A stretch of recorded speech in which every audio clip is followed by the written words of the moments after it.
আওয়ামী লীগ নিষিদ্ধ এই সরকারের একটা অন্যতম কাজ না। এই সরকারকে রেখে দিতে হবে অনেকদিন, এটা কোনো বয়ান হতে পারে না। আওয়ামী লীগ নিষিদ্ধ করার জন্য এই সরকারকে, যে আওয়ামী লীগ নিষিদ্ধ না হওয়া পর্যন্ত এই সরকার ক্ষমতায় থাকবে আনলিমিটেড, তাহলে তো এই সরকার কোনো দিনই আওয়ামী লীগ নিষিদ্ধ করবে না।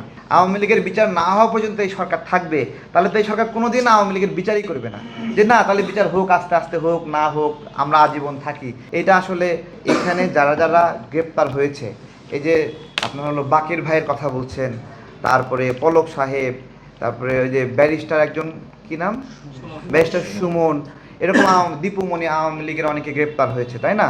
তাদের প্রতি যে আচরণ করা হয় একজন বন্দী হিসেবে, আর সাধারণ বন্দীদের প্রতি যে আচরণ করা হয়, সাধারণ বন্দীদের প্রতি যে নিষ্ঠুর আচরণ করা হয়, গণহত্যায় অভিযুক্ত বন্দীদের ক্ষেত্রে সেই নিষ্ঠুর আচরণটা করা হয় না।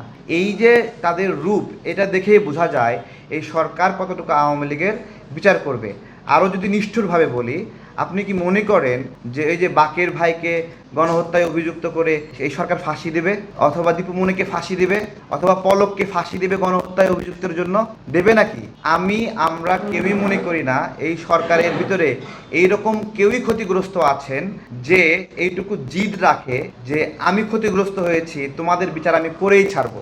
এই সরকারের মধ্যে এরকম ক্ষতিগ্রস্ত কেউ নাই। এই সরকারে যারা বেনিফিট নিচ্ছে তারা কেউই ক্ষতিগ্রস্ত না। এখানে আমাদের একটা সংকটের জায়গা, যে কেউ একজন যদি ক্ষতিগ্রস্ত থাকতো, সে অন্তত জিদ নিয়ে বলতো যে আমি আওয়ামী লীগকে ছাড়বো না। এই যে আমি আওয়ামী লীগকে ছাড়বো না, এই ধরনের মন মানসিকতার লোকই এই সরকারের ভিতরে নাই। যদি থাকতো তাহলে সাবের হোসেন চৌধুরীকে ছেড়ে দিত না, 4 হত্যা মামলার আসামি, ছাড়লো কেন? তারপরে সাবেক পরিকল্পনা মন্ত্রীকে ছেড়েছে, সারা বাংলাদেশে 700-র বেশি আওয়ামী লীগ নেতাকর্মীদেরকে ছেড়েছে। ছাড়ে যদি বিচার করার ইচ্ছা কি প্রকাশ পায়? আপনারা এটা বিবেচনা করেন। আমরা এই জন্য বলেছি, সত্যিকার অর্থে এই সরকার আওয়ামী লীগকে প্রতিপক্ষ হিসেবে নেয়নি। এই সরকার প্রতিপক্ষ হিসেবে নিয়েছে আমাকে, আমার মতো যারা জুলাই গণ অভ্যুত্থানে যে সকল রাজনৈতিক দলগুলো লড়াই করেছে তাদেরকে প্রতিপক্ষ হিসেবে নিয়েছে।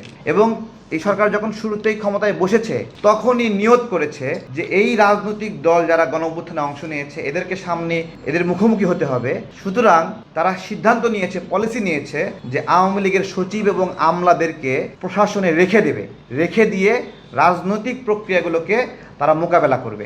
এই মোকাবেলা করার হীন ইচ্ছা এবং উদ্দেশ্যে আওয়ামী লীগ পুনর্বাসন করা হয়েছে। এই সরকার যখন প্রতিষ্ঠা পায়